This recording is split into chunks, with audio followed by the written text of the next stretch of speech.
Bonjour et bienvenue. Si vous êtes ici, c'est que la photographie animalière vous passionne certainement et peut-être vous aimeriez apprendre de nouvelles astuces pour progresser plus facilement. Je m'appelle Céline Bissa et je suis la fondatrice de Petbook Academy, une formation entièrement en ligne qui vous transmet toutes mes techniques et astuces pour devenir le photographe animalier de vos rêves. Aujourd'hui, je vous livre un nouveau contenu qui vous sera certainement très utile. Alors écoutez bien et prenez des notes.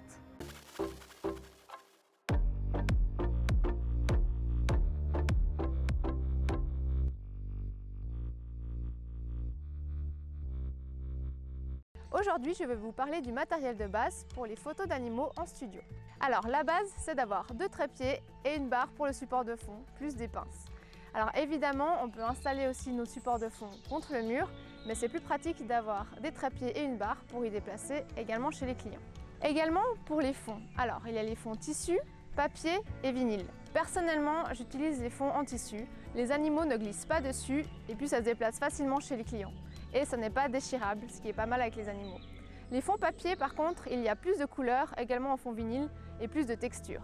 Donc, à vous de choisir. Au niveau des lampes, alors moi j'en utilise une, deux ou trois, cela dépend, mais déjà une c'est très bien.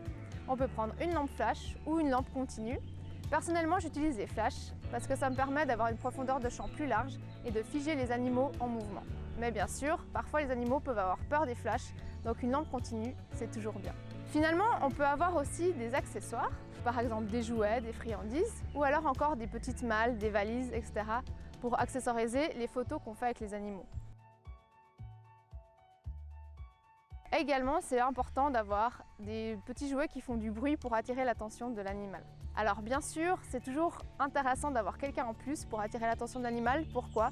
Parce que c'est pas évident de prendre des photos et en même temps d'avoir le jouet comme ça pour que l'animal nous regarde. Donc d'avoir une tierce personne qui vient, c'est toujours super important. Finalement, si vous avez des chiens qui sont un peu foufous dans le studio, c'est bien de pouvoir lester les trépieds de vos flashs ou de vos fonds pour éviter que quand l'animal court partout, il fonce dedans et détruise tout. Et puis, si vous avez envie de faire des petites bulles, des chapeaux, etc. pour faire un petit thème, par exemple anniversaire ou rigolo, n'hésitez pas à demander aux propriétaires de prendre avec eux des accessoires sympas. J'espère que cette vidéo vous aura été utile et que vous aurez appris des nouvelles choses pour progresser encore plus rapidement. Si vous êtes intéressé par la formation complète, dans laquelle nous aborderons tous les aspects techniques, les outils, les réglages, mais également comment faire poser les animaux, comment préparer la séance, choisir la bonne lumière ou le bon lieu, alors cliquez sur le lien ci-dessous.